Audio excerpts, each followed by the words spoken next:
So I want to welcome you all to Artist Guide, Leading Your Artistry.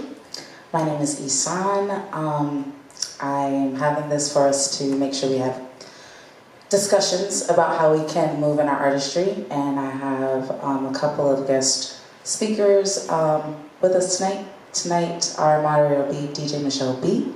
And just a little bit about DJ Michelle B. All right. DJ Michelle B is an open format DJ and visionary known for her dynamic sets that blends genres effortlessly. Based in the Greater Hartford area of Connecticut, she curates vibrant events, empowers young creatives through her From Start to Spin DJ workshop series, and champions Afrocentric culture through her Afro Hours event brand. With a strong background in event production and hospitality, Michelle B brings a unique energy to every stage, inspiring connection, celebration, and creativity. So please let's welcome DJ Michelle B. Thank you for the kind introduction. How's everybody doing? Good. That's wonderful. I'm honored to be the moderator for this esteemed panel here. The introductions, here we go. So I have the pleasure of right to my right, we've got G-Whiz, producer and composer. Let's get to it. Well, I'm gonna bring this on up. Yes, we do. I think we should. We always should. G-Whiz went to the University of Maryland where he studied and received his BA in history. The critical reasoning and analytical skills that are necessary in his history background has been synonymous with his music production talents as well. A sound that is technical, well thought out, with intention and to every detail. A true student of the game who pulls influence from a plethora of genres, G-Whiz has clearly done his research of music history as well. While showcasing his talents and winning various beat battles, such as I Standard at Webster Hall in New York City, and also running his very own brainchild of a music showcase called Musicology 101, January 18th, 2026, in his hometown. It helped achieve new opportunities. His consistent groundwork led to his production being featured on daytime syndicated talk show, The Wendy Williams Show, which boasts 1.8 million viewers. Wiz also maintains his position as event coordinator and owner of the Musicology 101 Producers Showcase, as well as being a community partner with Trinity College for the International Hip Hop Festival. Great festival.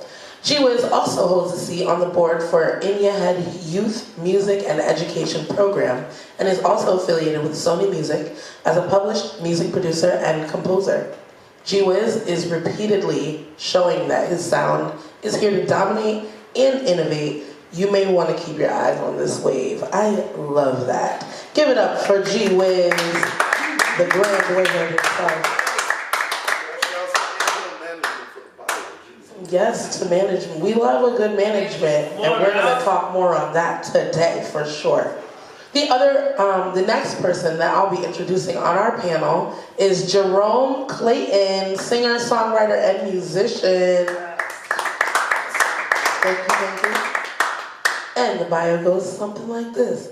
Jerome Clayton, from Connecticut, discovered his passion for music early, playing drums and singing in his parents' church at age 10. Influenced by his musician brother, he began writing and recording his own music after high school. Teaming up with producer John Moran at the Stu 860, Jerome soon caught the attention of manager Quentin DeBerry, leading to major opportunities. His career highlights include reaching the top 2 on VH1's Make a Band Famous with his band Mulatto 2014, and being mentored by Babyface and Kenny G through the Ysanne ISINA program 2017, which culminated in a performance at the Belasco Theater on Broadway. Yes, a moment of silence for that. This year, he teamed up with Arium on their In Tune With You campaign, helping celebrate old and new residents across communities in several cities and states. Let's give a great big welcome to Jerome Clayton. Yes, indeed. Happy to have you here. Yes, you should. You should. We appreciate you. Listen, yes. It's royalty up in here. Oh, this is our camera. My bad. You're good. Authenticity. We love it. All right, and last but of course not least, we have our founder of Artist Guide, Ysanne. Ysanne blends jazz and soul with captivating storytelling. Her soulful performances explore themes of love, usually backed by the dynamic The Lotus Blues Collective, her band. Yeah. Recent highlights include singing the national anthem at the Hartford Mayor's inaugural ball in 2024, placing third in Hartford's Got Talent, the inaugural Hartford's Got Talent, and residencies at Hartford venues. She has performed at the Hartford Foundation Gala, Heartbeat Music Festival, Indie Soul Fest, and community events like Domingo. Ysanne also started as Billie Holiday lead in Lady Day at Emerson's Bar and Grill at Seacoast Repertory Theater. Experience Ysanne in the Lotus Blues Jazz Vibrations and stay tuned for more heartfelt performances. A round of applause for Ysanne. Singer, songwriter, entrepreneur. I was like, did I do that? Yes, so today's panel is all about exploring, having a positive mindset, exploring branding, as well as engaging your network and having clear intentions and goals within your artistry. So, I introduced you first. I'd like to start with G-Whiz. First question. What does your brand mean to you? My brand means to me, that's a great question. I would say credibility, accountability, style, strength, reliability, and community, right? Just being able to receive people and then give to the people as a brand. And I mean, there's several branches off, but as G-Whiz, as a business, that's kind of what I'm about, and that's what I push for as an artist, and also with Musicology 101 and all the other brands I represent. That's what I imbue in those spaces, as well as, again, I'm received that way. So that's what I have to offer to whether I'm in your head or if I'm over at Trinity for the Hip Hop Festival. Accountability, and you can rely on me, and we're here to make things happen. Very results based. That good? Or, That's great. That's great. Oh, you already got a microphone. My fault. All right. I would like to pass it to Jerome Clayton. Same question. What does your brand mean to you? My brand to me means everything, right? It's everything. More than anything, on a human level, we want to be understood, right? A brand allows me the opportunity to be understood, to show people who I am or what I represent, and more than anything, what I want people to see me as, and who I want people to see me as. So that's everything to me. And being that music is something that means everything to me, I would be remiss if I didn't say that branding is everything to me. Anything that I do that I want the world to see means everything to me, because I wouldn't want the world to see anything that doesn't mean that much to me. Yeah, it wouldn't be worth the world viewing. So in my eyes, my brand means everything. Thank you. Passing on to Miss Ysanne.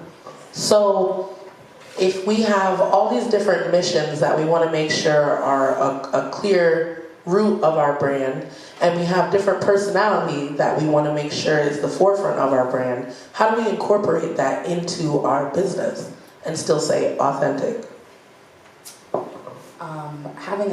I guess like a clearer vision, right? Like, so when I was in, I went to school for art and entertainment management. So I got to understand the difference between for-profit and non-profit organizations. And the biggest thing was really them just having a mission statement or not. And so even though I'm a for-profit, more or less, business, I still have a mission statement. So for example, Ysanne Music, my business, our mission is to make sure people of color have access to the arts and yoga practices. Now, in that, there's a whole bunch of things that I do that can be like, okay, so I offer yoga practices. I also offer creative workshops. So my mission allows me to be like, that's my quick little elevator speech, and now like, what type of service do you want from me that I can offer you with my business? So that's pretty much how how you can merge those ideas together, in my opinion, just to have like the clear, concise part of it to communicate with possible investors, supporters, whatever it is that is attracting people to your brand. Great answer. All right, back to Jerome Clayton. Now with the evolution of your brand, we change, sometimes we may change the genre we want to focus on. We may have a different project that just emulates something different going on in our lives. How do we make sure to stay true to that branding that we initially set? Well, at the forefront of everything, right? If your branding is a part of you, then that it has to stay a part of you. You never want to. Again, if I want to put something out into the world, it's got to be authentically me. And this is my philosophy. I don't know how everybody else moves, but if I want to bring something, or if I want to show the world something, it has to be me. And so I know that in today's day and age, it's easy to get lost in the things that the game offers, and you know, the lights, the popularity, all the cliche things that people still very much get caught up in. It's important to stay grounded and know who you are, and especially in this creative game. If you plan to get somewhere far and you plan to amass an immense amount of success, or whatever that means for you, and no matter where you're going in that journey, you're gonna get opportunities where you might get a little bit of a big head, right? You might be like, hey, wait a minute, I done accomplished some things, and now I feel like, you know, the certain things are beneath me. And, you know what I mean? When you start doing that and you're not self-regulating, it's you know, then now your brand is becoming tarnished, because you could have a brand that that represents a clean image, but then people see you on social media crashing out. Now I'm doing the opposite of what I said my brand was, and that's not me. And so, you know, it's just important to self-regulate within the evolution of your branding, right? Knowing that you're going to change. Your mind is never going to stay the same, and that's a part of the human journey. Our minds are not always supposed to be, oh yeah, this is who I am and this is how it's always going to be. No, you evolve, you grow, you learn things. So as you change, you adjust your brand, and and you have to make sure that the two run parallel with each other. Your brand should be a reflection of who you are at all times. And when you find that you're straying from the path, you have to find a way to get back to being you and showing the people that you were presenting this brand to that you have always been you, and you'll continue to essentially be you. Authenticity, I like that. All right, G-Whiz, this next question is for you. Yes. So, Jerome mentioned, you know, we're all human at the end of the day. We all could potentially go through for the most part. You know, we can talk about alien stuff later. But you know, yeah, right, exactly. But you know, being human, we go through things. Being a producer and a composer, you deal with a lot of moving pieces, a lot of different people, and being human, we have emotions, right? Let's talk about it. How do you keep a positive mindset through all the hustle and bustle of all these interactions? Great question.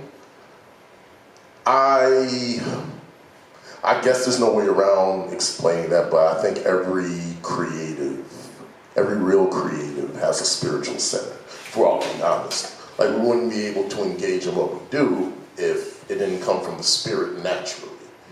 And so, for me personally, I meditate. I have a meditation practice that I perform at a frequency sometimes. I be slipping, we all be slipping, but it's good. I use it at a frequency enough to identify that it's really what I need. So if I am in a space, or if I feel like I'm in a space where something isn't right, I have the blessing of understanding that, let me just go sit and meditate, and everything will become actualized and realized. Like, I feel that everybody should have some sort of meditative process in their life.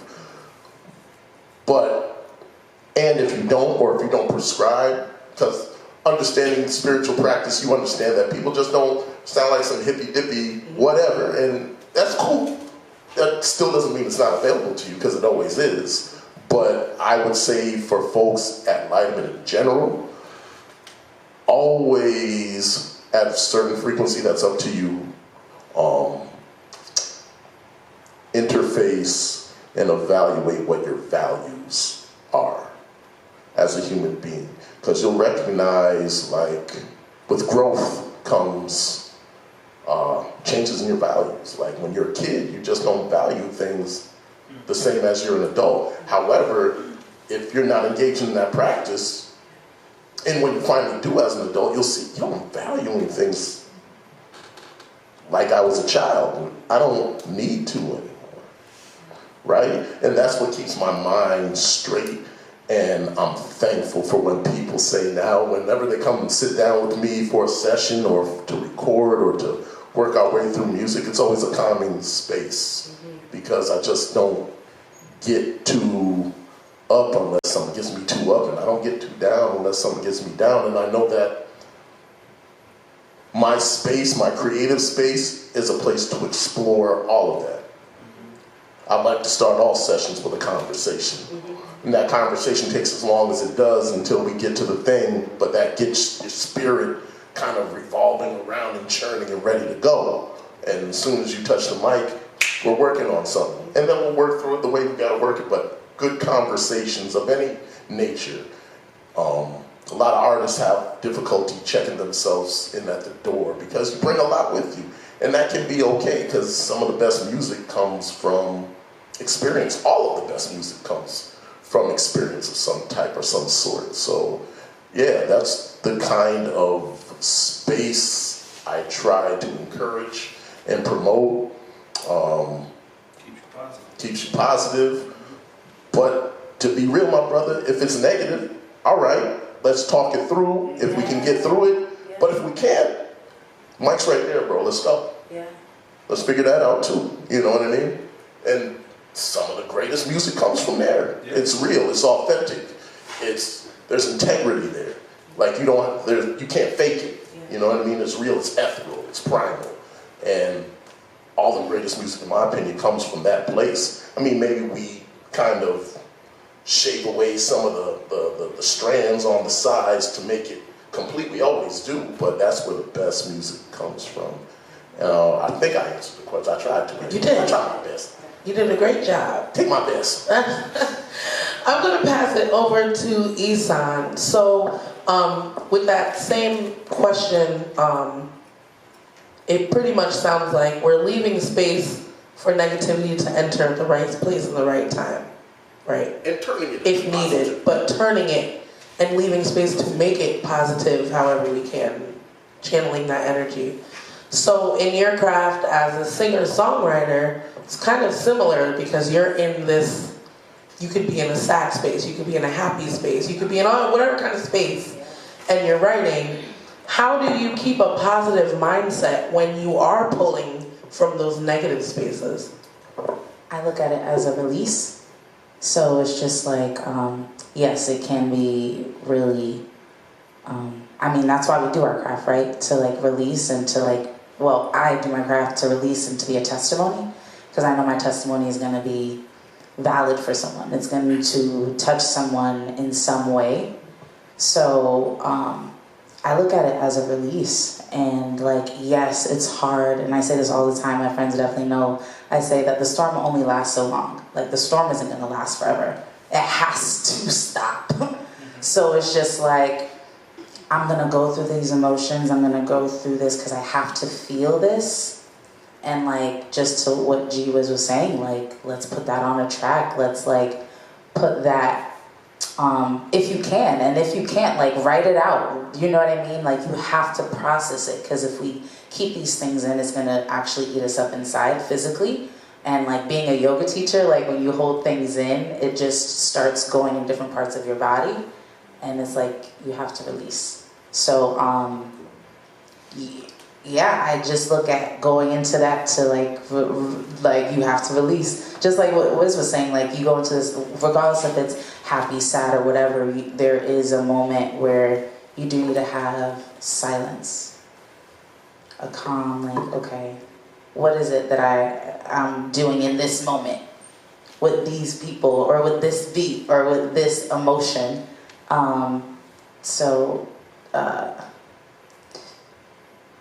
Coming straight on to you gotta hit things straight on the head, you know what I mean? And like, deal with it, because there's no other way around it. Like, you have to push through, because that's what life is about, but it's learning in the process. It's not just like, oh, this just feels so bad, this just feels so bad. You have to know why it's feeling so bad. Why is it tugging you this way? What is it that I'm supposed to learn from this space right now? Great answer. Okay, yes, I'm so wrong. All right, great answer. So, since you still have the mic, the second part of that. So, singer, songwriter, and then entrepreneur. Yes. How do you goal set differently in these two different, like, animals of a mindset? Because as a singer-songwriter, again, you can release in a way that can be turned into something so beautiful. As an entrepreneur, yes, we can throw events, we can do X, Y, and Z, but it still has to have it's a little bit more of a strict outcome, or stricter outcome. So how do you determine what animal you're facing? That actually goes back to what I was talking about earlier, my mission statement. So I found running my business aspect of things as a nonprofit, which is simply having that mission statement, helps me to identify when I need to, like, what is my purpose in this project, right? So Artist Guide was initially, it was a conversation between me and you, more or less, in terms of like, what is it I need to start creating more in terms of like creating music. And you're like, well, you're creating spaces and you're creating this and you're creating that, but it's just like, yeah, but I need to create music. And I'm like, that is my purpose. We all have more than one purpose, but I was like, what is a way that I can do this and like have conversations? What am I missing? There's something that I'm missing too, right? So like, why not have conversations with my peers, people that I admire, that always inspired me over the years, and meet other people that are in the same spaces, right? And that's how Artist Guide came about. I used to throw events like, oh, I just want to be able to like showcase type of things and perform in things, but I was coming out of pocket. So like, even though I loved it and I enjoyed it, and I made sure that the people that were in the performances felt appreciated. So that might have been financially, that might have been something else, but I needed to make sure they felt appreciated. And I just wasn't able to do that anymore to a certain extent, because financially I couldn't do it. You know, there's rent, there's bills, you know. So what is another way around? Then I looked into grant funding, which has got me opportunities to have money to invest in my personal crafts, whether it was recording stuff, which I had opportunities to record with G-Whiz from that grant funding. You know, there was just certain things like, what are other ways around it? So going back to the mission statement, which is, again, making sure people of color have access to the arts and music, and yoga practices, because I feel like they go hand in hand for me. So with yoga, when I got into that, it was actually a personal journey. I have a journey of chronic back pains, which I'm overcoming. I had a spinal fusion when I was 17 years old. If you don't know what that is, it's 2 metal rods are screwed into my spine. 2 rods, 16 hooks, and 4 screws are in my back. And I only say that because it's like, that's what got me to yoga.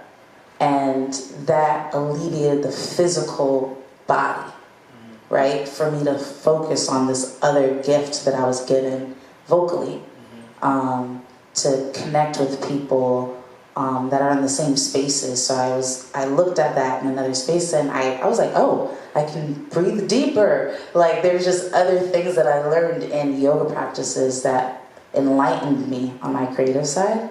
So I guess in terms, again, how I determined what to do or what was right for me is I had a mission statement for my business, nonprofit or profit. You know what I mean? I feel like that's very important to have a distinct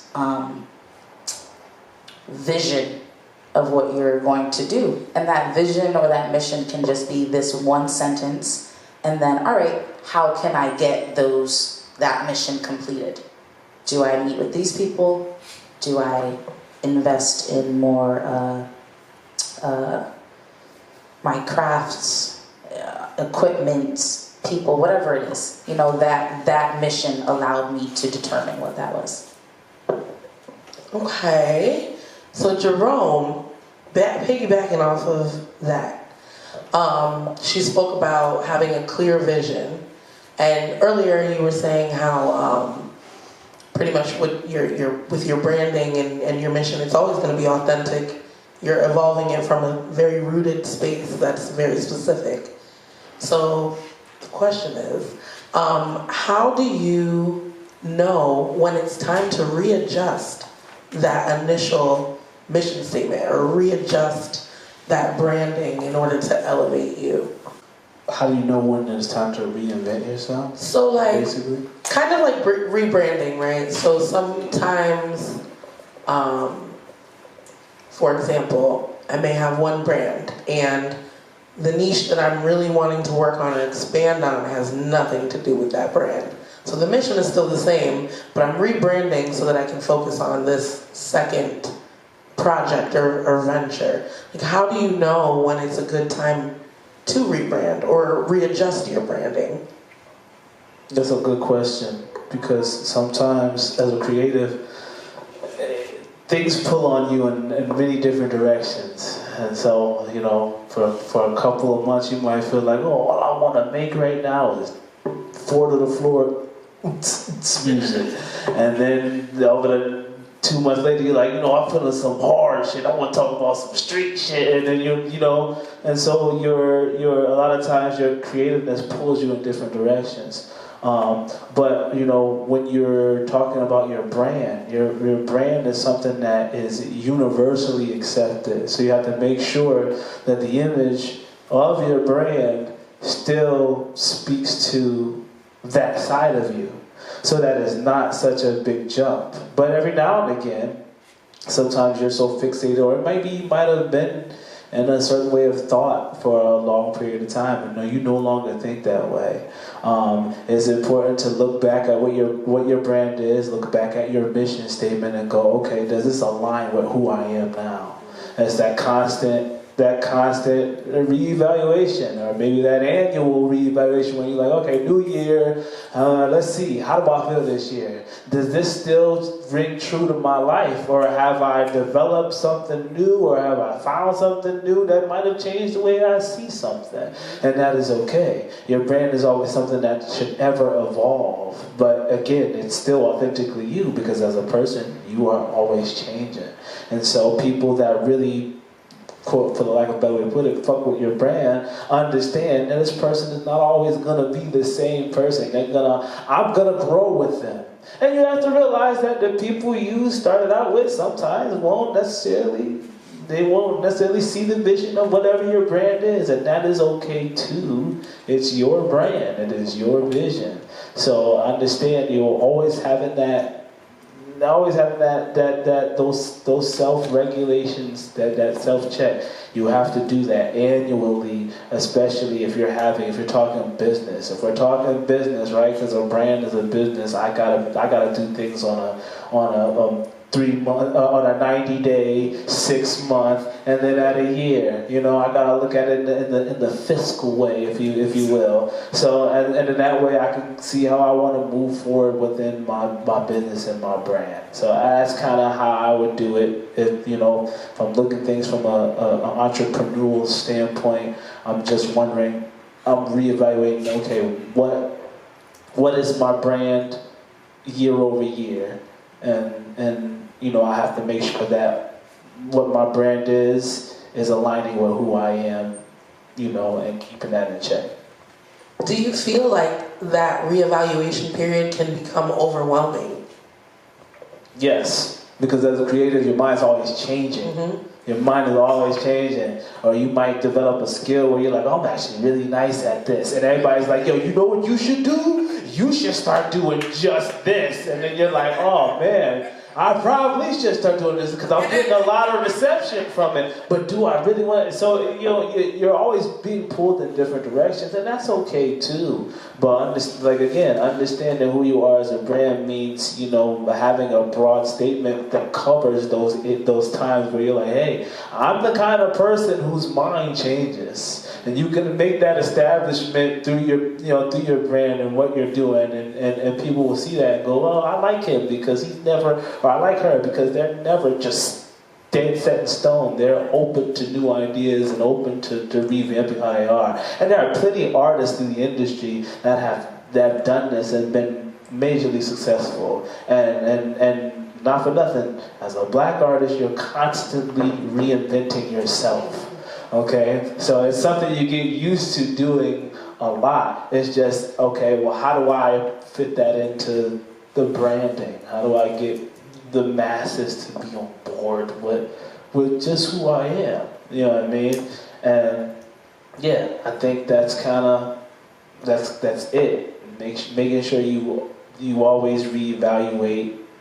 However, whatever time period that means to you, 3 months, 6 months, whatever it is, but you gotta go back and over time be like, okay, let's look at this. This is aligned with where I'm going. And if it doesn't, you make the readjustment. And that's what the rebranding is. It's just the aligning of your vision with what you said way back when you started it. Now, how do you keep a positive mindset when these things happen and you feel like you're being pulled, or you feel like everybody can't come, so these people didn't come? How do you stay grounded? Everything works together in my eyes. Have you always been this way?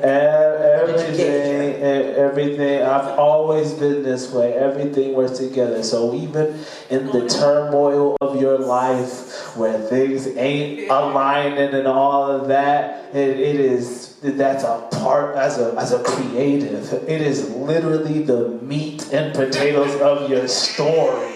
Like, nobody would care if you was like, yeah, I'm here and I made $1 million and boom.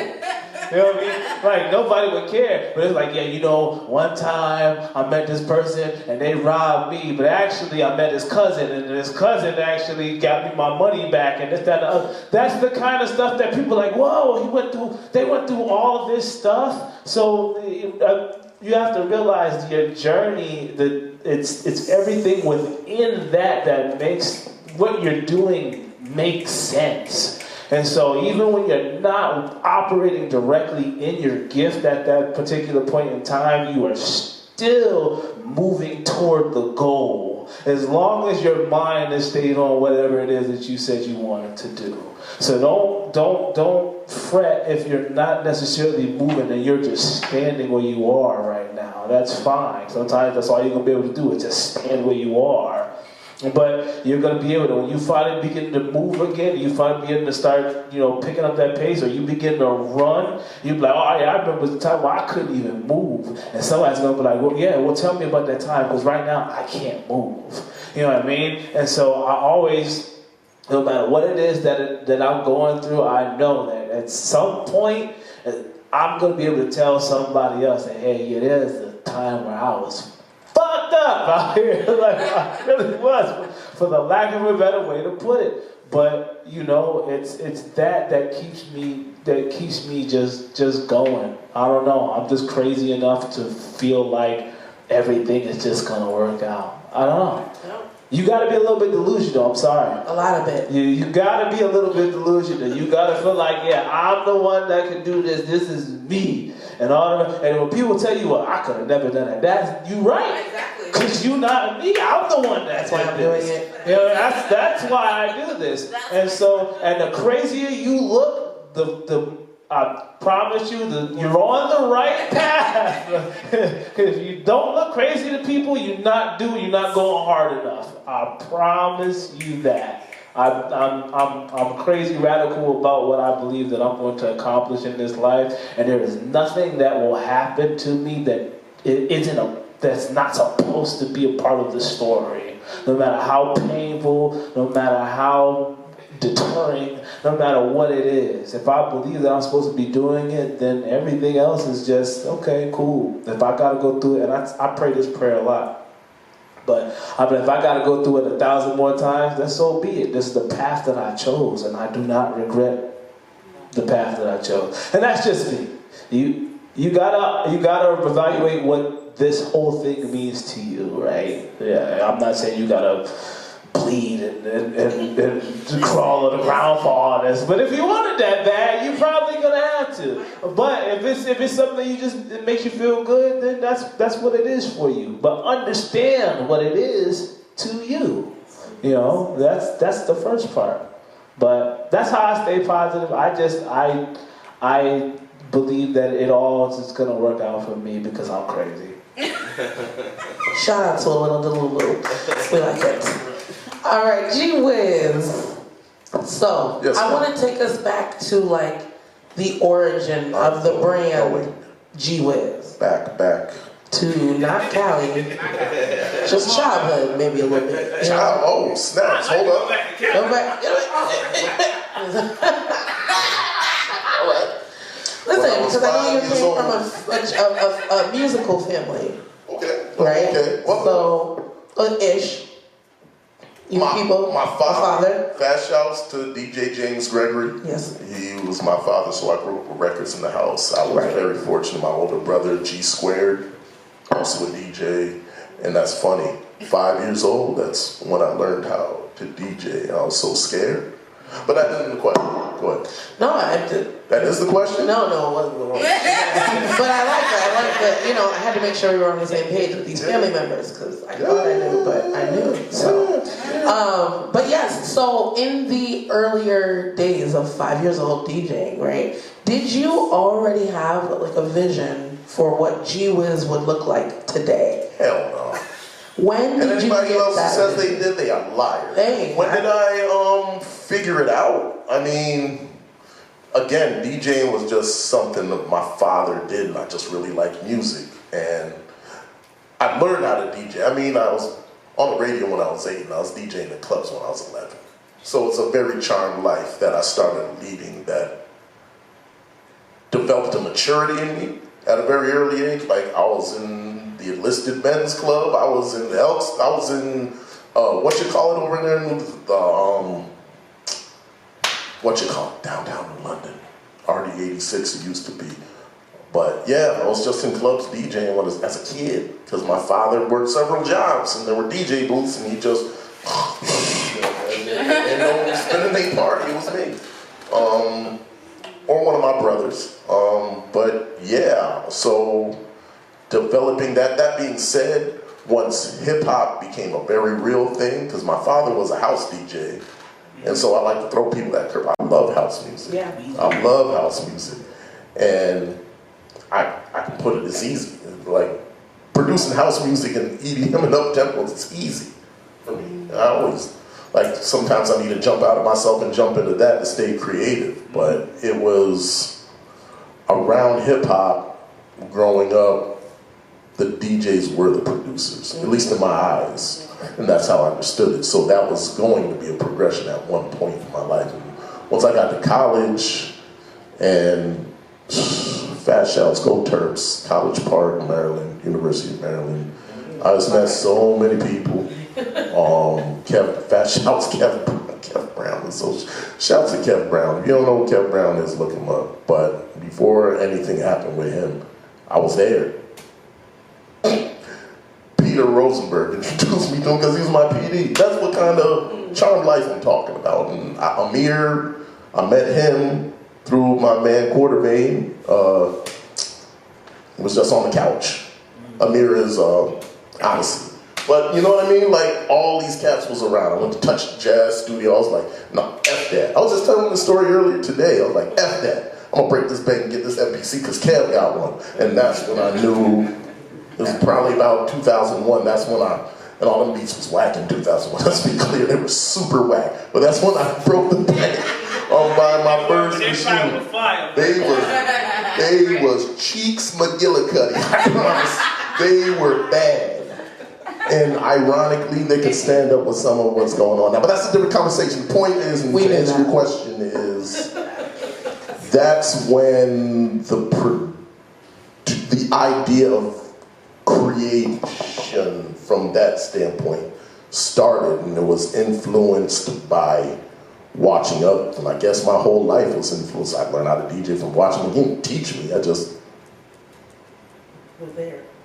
and walk away, go to the kitchen and do something. I just watched how he hooked up the system every day in the basement. I just learned when he went to work, I'd just be downstairs DJ until I got caught, and I thought he was gonna whoop me, but it was all good. Like, it was just by watching. And that's where the whiz comes from, because everything I've ever tried, I did it by watching, and then I just kind of figured it out, you know? And producing was nothing different. I just kind of watched and figured it out, and it was just art for me until I was ready to show people. Like, again, that first year I was not confident, I was not ready. Second year, and then around then I was like, oh, let somebody hear my little beats. Mm-hmm. And then they really liked my little beats. And then it became, okay, my big beats. This is my big beats, okay. And even then, now you grow, like you say, but like that was the time where, oh, okay, there's something to this. You know, there's something to what I'm doing that is valuable to something else. And that's when you don't know it then, but that's when a market starts to create itself for what you're doing. Once someone is willing to invest just time, ear time, you learn how to convert that into dollars through several different modifications of how you approach the business. But yeah, once there's a demand, you know, supply. Very simple. Very simple. And again, I wanted to do that out of the love for music, and that's where my brand was established, because who that person was is always who that person's gonna be. I mean, you grow as a human being, and so your brand may alter and change, but your core beliefs should always kind of stay the same. And I think those are the fence lines on who you're going to be. And as you grow, get a bigger crib, and your fence lines spread out. But there is something to overextending yourself too. You know what I mean?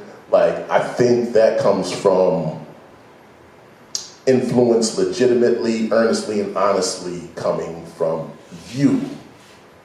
And I guess influence coming from the inspiration coming from the outside. And influence and inspiration are two different things. And you gotta be careful about it. Because influence will have you doing some dumb shit. Inspiration will have you doing some great shit. You know what I mean? And it's hard to figure out the difference between the two. You're like, oh, I gotta make me a this kind of beat because this is what, no you don't.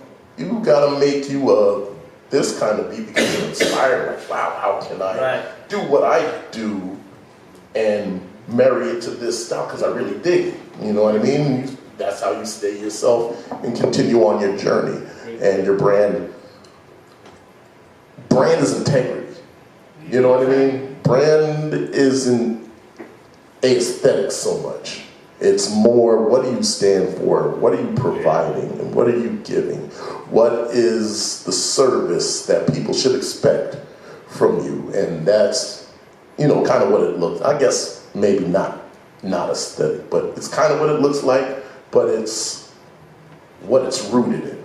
You know what I mean? It's hard to explain, but like, what does it feel like? What are people coming to you for? And how sturdy is that? How much they can count on you? How solid you are, you know? And that can take whatever shape you choose it to take, but just be mindful of your integrity, because you go out here trying to do something, and it's like this, right? Like, why would I try to do something else when someone else is doing that same thing? Right? Like, why wouldn't they go to them? Why should they come to me when they're the originator of that thing? Why come to G-Whiz for something that sounds like Pharrell? That's crazy. Why wouldn't you just go to Pharrell? Because you broke? All right. Then don't. So you're going to get some producer, whoever, beats that sound like some tight beats that ain't that. Don't nobody want the fake Jordans, B.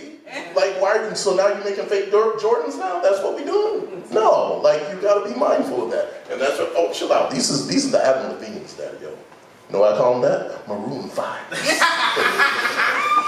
I'm gonna rename my fur coat that. Yes. But all jokes aside, like, I think that's a very important piece regarding branding, is standing for your brand and then acknowledging when you don't do something. And it's okay that someone else does something and they're a master at that. You have to make sure you carve out your space. So when they come to when they come into you, because you do it the best, because your brand is sturdy.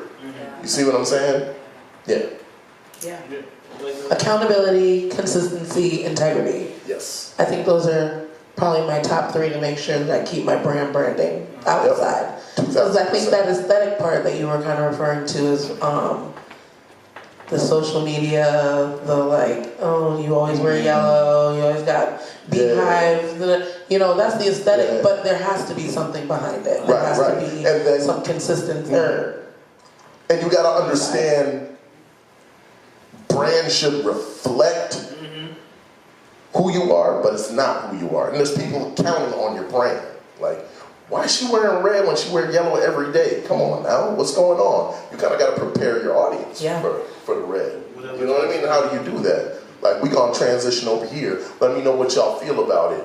Don't just spring it on them. You know what I mean? And that's what's so great about right now in social media and all of these other pieces that we have available to connect direct to our consumer. We can tell them where we're going. We can set our own narrative. That's where like, reinvention comes. Yeah, like, yo, we gonna try this.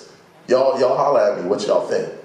Yeah, get your audience prepared for where you're going. And if they want to follow you, and the real ones is going to follow you, and the ones that ain't, you, oh, I figured out, oh, you don't rock with me. Cool. Hey, okay. Right. Bye. No, that's insightful. That was definitely where I was going with that. I like that a lot. All right, so Ysanne, I don't know. Probably like one more question. Okay. Oh, it's a question for me. Yeah. It was in my brain and I just lost it, so bear with me. How was it? Okay. So, we touched on clear goals, we touched on building your brand, but how about your network? How do you make sure to engage your network? I show up for them. That's part of it. Yeah, I mean, so yes, show up for them. Also seeing how you can help in terms of that network. How can you guys work together? Like, what is something that can be beneficial? So like cross-branding, you know,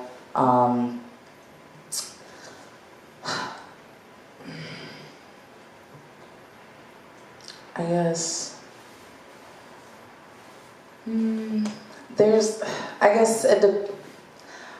me personally, I like to show up to their stuff, see what's happening, stay up to date with what's going on. Like, I follow everyone on this panel, making sure what's happening. I follow some of you guys out there, share what you guys got going on. I think it's actually knowing who you want to be around, seeing who has like that like-mindedness or who inspires you, right? In terms of that network. So the best thing I can say is show up, see what they're about in terms of seeing firsthand, not just on social media. I think you need to it's not just showing up on social media. We have to be physically around each other. We were talking about earlier, like we're all here for each other. We're all here for a reason, right? So I know that each person on this panel up here with me is in my life for a reason. Just like each of you are here for a reason, and we've met for a reason. Whether that be for one moment or one thought, using that experience from that network to leverage it. Whether it be with that person, are you guys following? Yeah. Okay, whether it be with that person, right? Yeah, no, whether it be like that nugget you got from this person, right? And so, for example, Devontae, me and them met in another space, and I didn't know that they were in the arts, right? And then I'm like, oh, they're in the arts? Let me see what's up. Oh, let me see what's on their page. You know, you become a social media stalker, you know? Just seeing, but like that's why we have it out. We're supposed to be, if people are posting, we're supposed to be looking. We're supposed to be sharing. We're supposed to be engaging with it. So I think when we are doing that, we're supposed to be, right? So showing up is half the battle. So showing up for your network or the person you just met is the same thing as showing up for yourself, whether you realize it or not.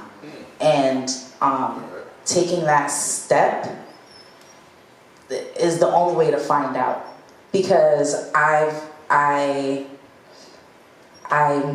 move like solo dolo vibes, right?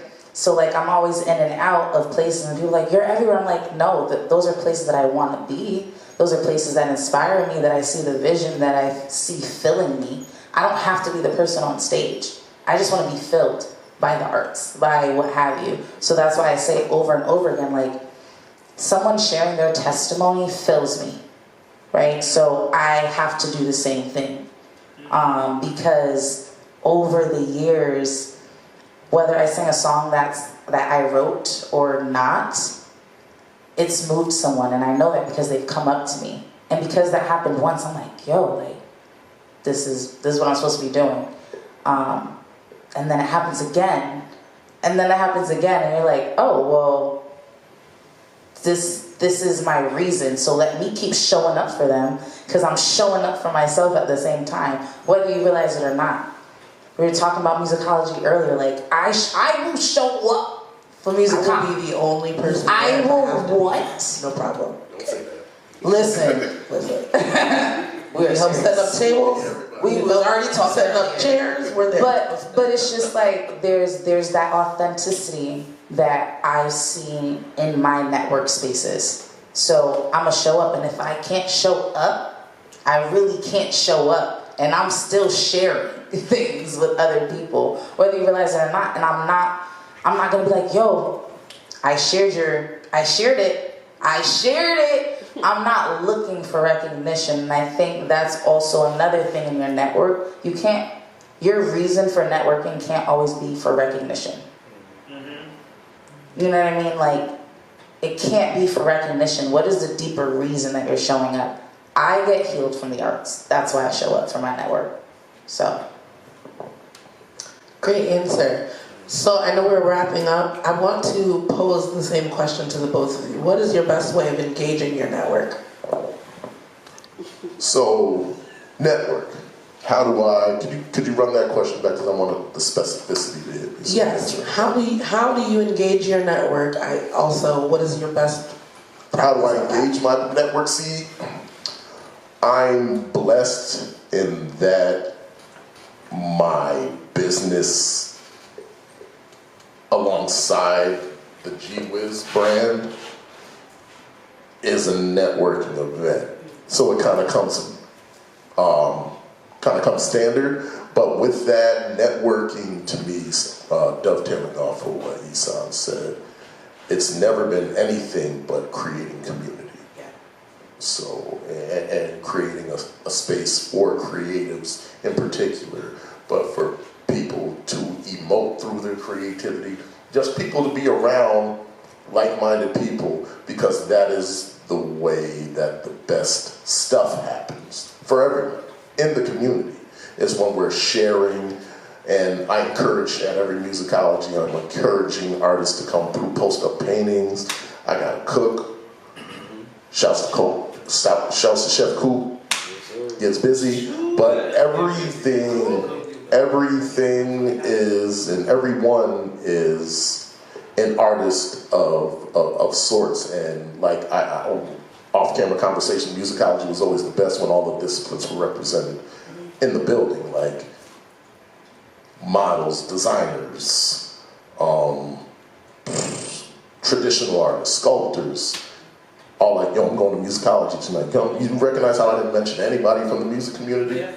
You know what I mean? That's when it's best, because it's multidisciplinary, and then everybody is learning in one shape, way, form, or fashion. Because, I mean, writer's block is a real thing, creator's block.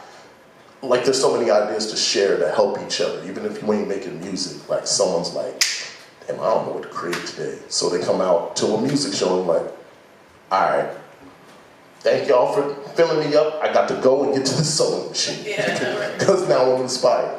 You know what I mean? And that's what networking really is trying to draw and cross-reference as many disciplines as you can, because that's where so many parallax ideas and different ideas come from, and that's where true inspiration comes from. It doesn't come from people who are the same, it comes from people who are different.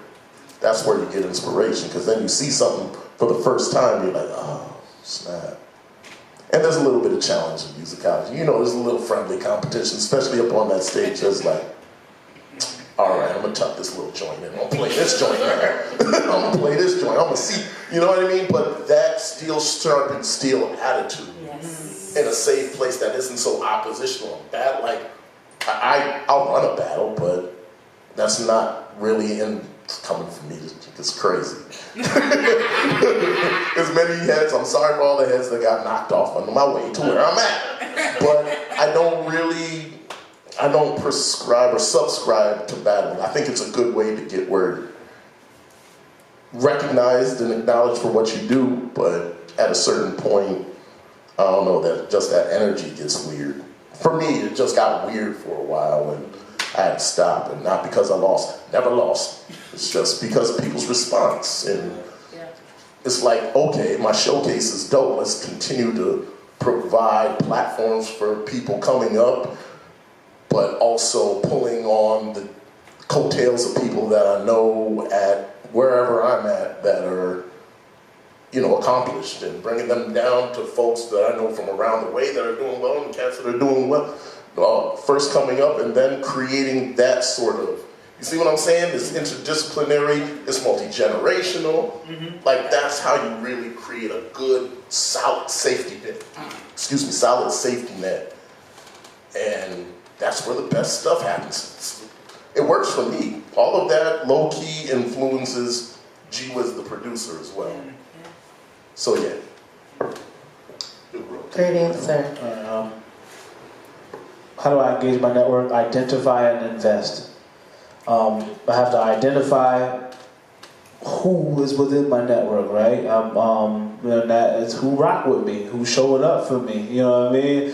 Who's showing up and paying whatever to pay. And anytime I drop something, who's buying the merch? Anytime identifying those people, you know, and investing in those people, letting them know thank you for real for taking the time out. You could go ahead and buy, you know, your Beyonce tickets with the money you bought this hoodie with. But I appreciate it, and because the hoodies are expensive, because you know when you get them embroidered and all that stuff, you know what I'm saying? And you over here, you buy my hoodie, you know what I mean? You done paid the $20 to get to this overpriced venue just to see me perform and all that stuff. Now I got to invest in you because I see you as well. What you got going on over here? Oh, say okay, what you do? Oh, you do the clothing line? Hey, what if I do one of my shows and then I wear your clothes at one of my shows? Okay, great. Oh, what you do over here? You do graphic art? Yo, I like that graphic art, man. man, actually I got an album coming out and I need a graphic artist. Let me see what you got going on. Okay, bet, we're going to rock with you for the graphic art. Now I'm identifying, I'm investing in the people that are around me. Okay, I see you always showing love on my posts. What you got going on your page? Oh, you like the hike? Well, shit. I'm just going to like all your pictures. Keep on hiking, my brother, whatever. And they just like, yeah, you know, I went hiking here the other day. Yeah, that's fire. I got this album coming out. Yeah, I'm going to go download it. I'm going to use it when I go on the hike. Yeah, that's what's up. And that's really how I do it. I'm a invest in people. I enjoy people. Everybody is different. Everybody got something to bring. Everybody got a story. And so the people that are liking your art, it's worth it to just be like, hey, what you got going on? Even if it ain't nothing. Even the person enjoying their family. That's perspective for me. That allows me to, I could take that and probably write about that. So thank you. Now you giving me something, you don't even realize what you're giving me. You just living. And so, because I'm appreciative of that, you know, I'm just going, all they want, maybe there's a couple of likes on their pictures, but that in turn, I'm identifying my audience and I'm investing in them. And then now I got my maybe 50, 75 core people. And I'm speaking from an artist standpoint because now we're talking about the entrepreneur, we're talking about the branding, and boom, okay, well now I got X, Y, and Z going on, and I know I got 50 people that when I post this, whatever, they repost it. They saying, oh, yo, check out my boy Jerome, he got this, that, going on, or whatever. And now I got a solid fan base. With 10 people, solid. 20 people, solid. 25 people, solid. If I get the same 25 likes, and when they always liking my stuff, that's solid. And now I take that and I move forward with that. And I'm forever grateful for the people that pay attention. It's just because sometimes it's going to be 25, sometimes it's going to be 2,500, and Lord willing, it's going to be 25,000. You know what I mean? But whatever the number is, understanding who your audience is and being grateful for the time that they spend, even if it's just a couple minutes to just, yeah, I like the video, straight, cool, appreciate that. You know, what you got going on, and you know, and you never know, that might create a lasting customer. I've been in customer service my entire professional career, and one of the things I believe about the music business is customer service. That's all it is. You are providing, even though you're giving yourself to, you know, a lot of it, we're very vulnerable in our music and what we do and stuff like that. But you're in the service of the customer, because the production that you make, the song that you're making, whatever it is you're making, might be that person's reason to keep going. And if that's the case, you know what I mean? And I'm gonna recognize when somebody takes the time to invest in me, because they don't know. Sometimes that one purchase of that sweatshirt or that hat is what I need to keep me going, because this shit is so difficult. And why would anybody pay $35 for your funky ass t-shirt and they could go pay for whatever else? Like, come on now, let's be real about it.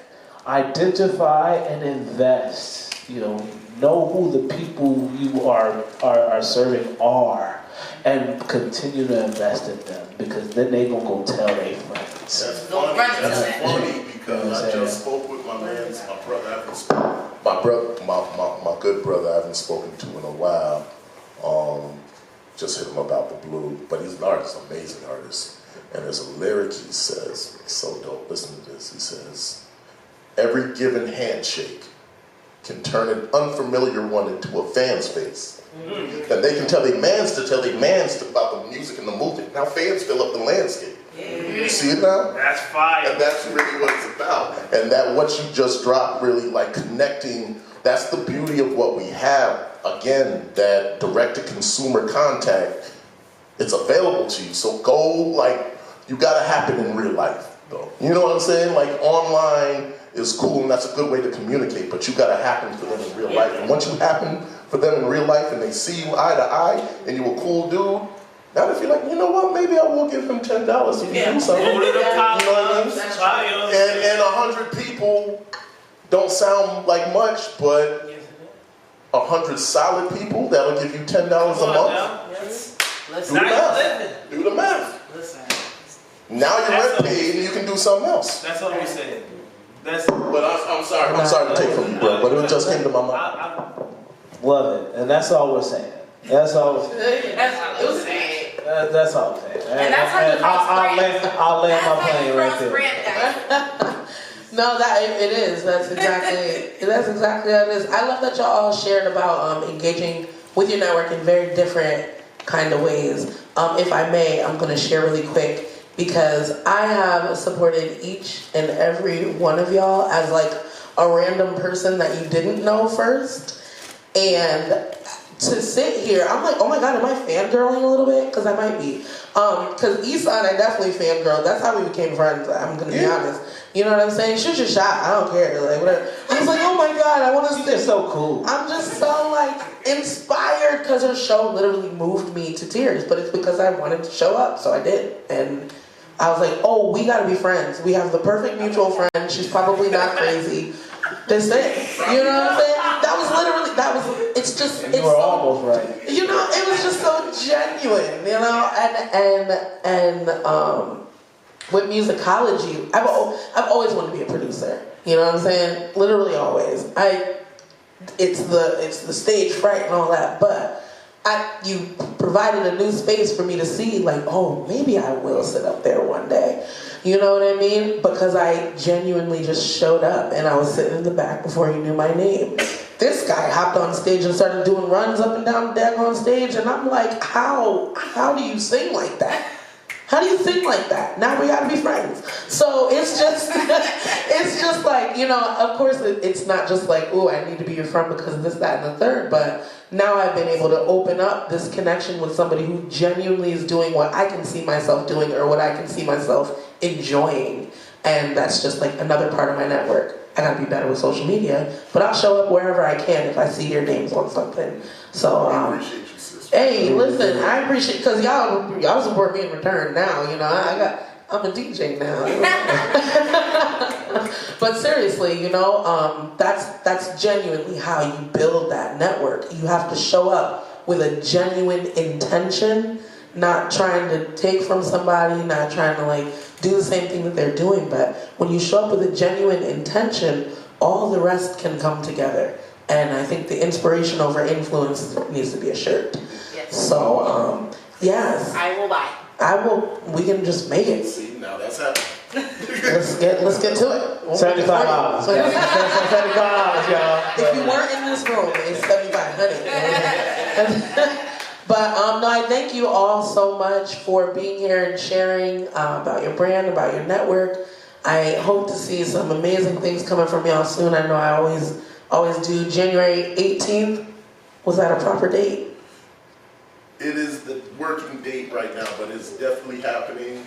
The venue is amazing. I can't wait for y'all to see it. We looking out. We looking out. Man. We looking out.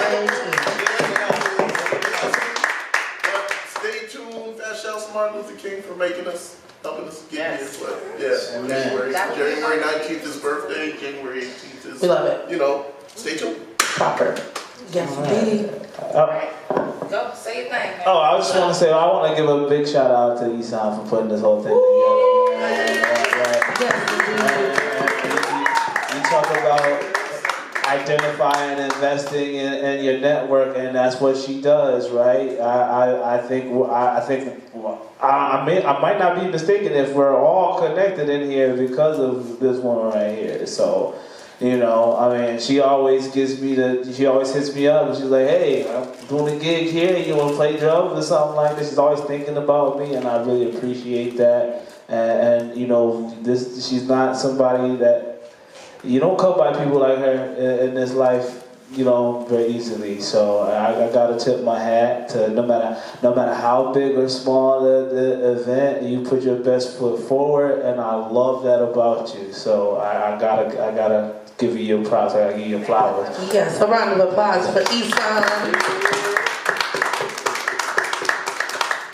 And keep that going for yourselves, please. So we're gonna actually transition into the next part, which is the BYO plugin. So if you brought an instrument, we do have the keyboard set up right now. We're gonna get the electric drum kit set up as well. We have a couple microphones for us to do a quick live jam session until about 9ish or so. So, and I saw a guitar, so I think little bass guitar in the building. So, actually, I want everyone that's sitting on the other side to just give your name and an artistry or a fun fact about yourselves, please. You bring the microphone. Got a strap. Feel free to pass the mic to your right. My name is Jeffrey Hyde Jr. I am born in Springfield, Massachusetts. Right now residing in Middletown, Connecticut.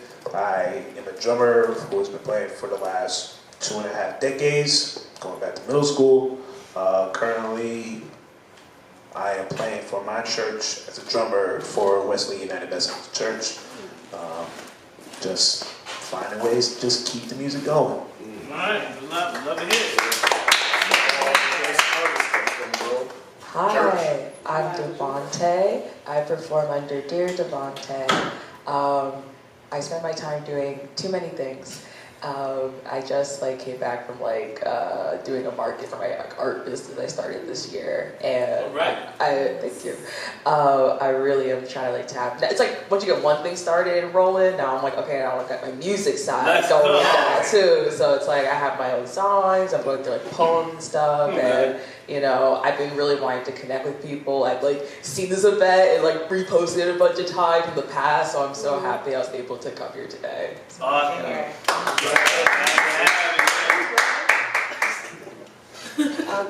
How you doing? I go by franchise, the multi-talent. I've been doing music for over 20 years. I'm a rap artist.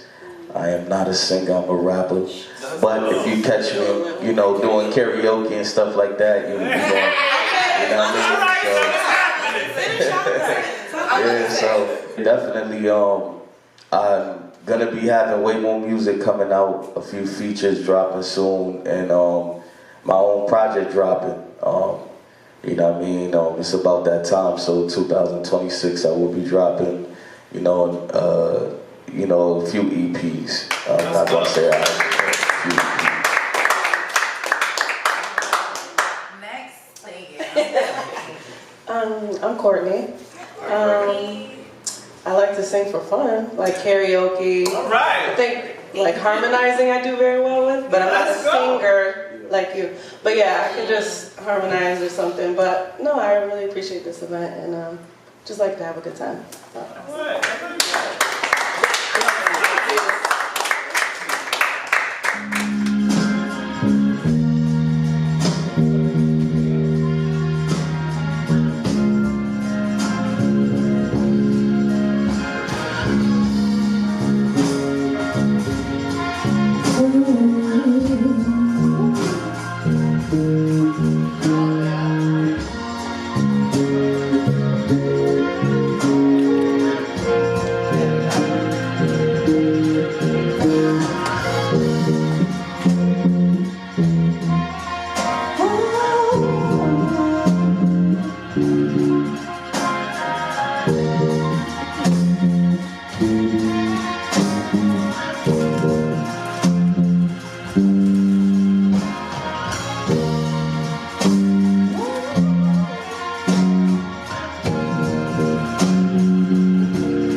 I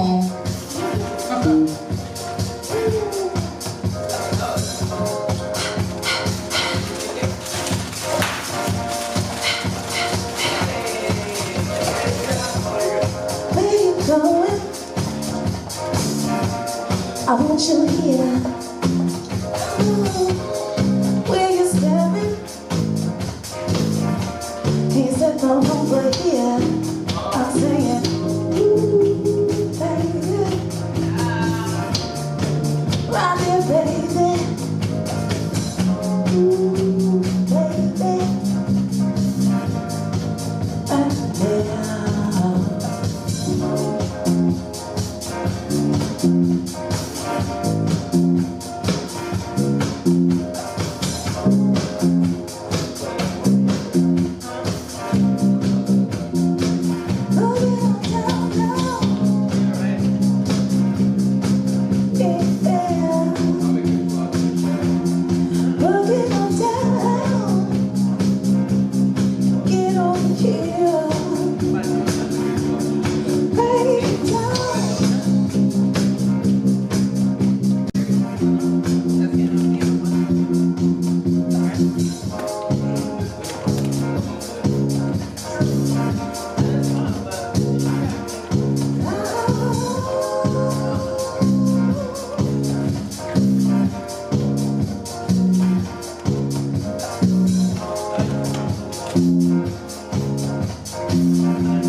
So come save me, cause you won't regret.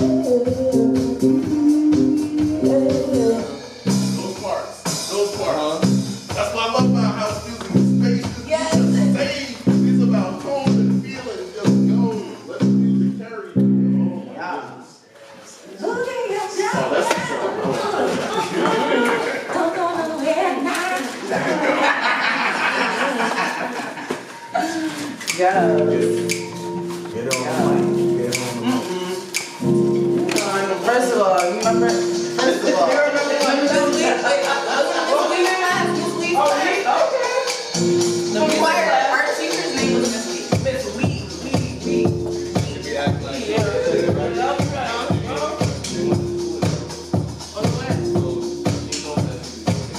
No, not like that. We were just in the same class. Can you hear it? Birds are saying, you dreaming now.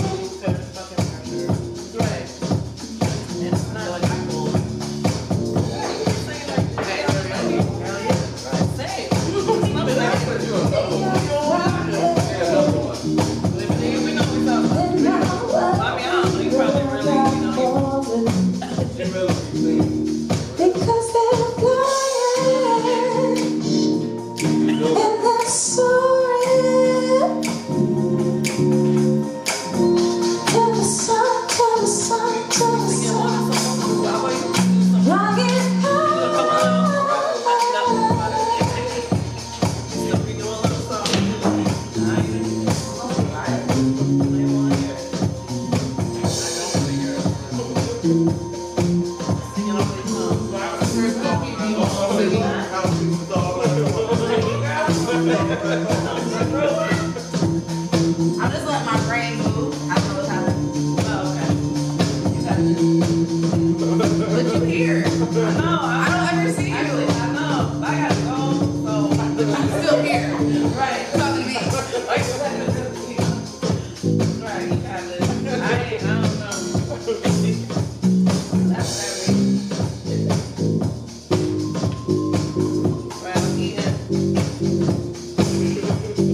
This is how music is created. You say a whole bunch of gibberish. Till something makes it last.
Coming soon. G-Whiz, Ysanne, on bass. You feel me? Jeff on drums. Let them know. You know? That's what we do out here.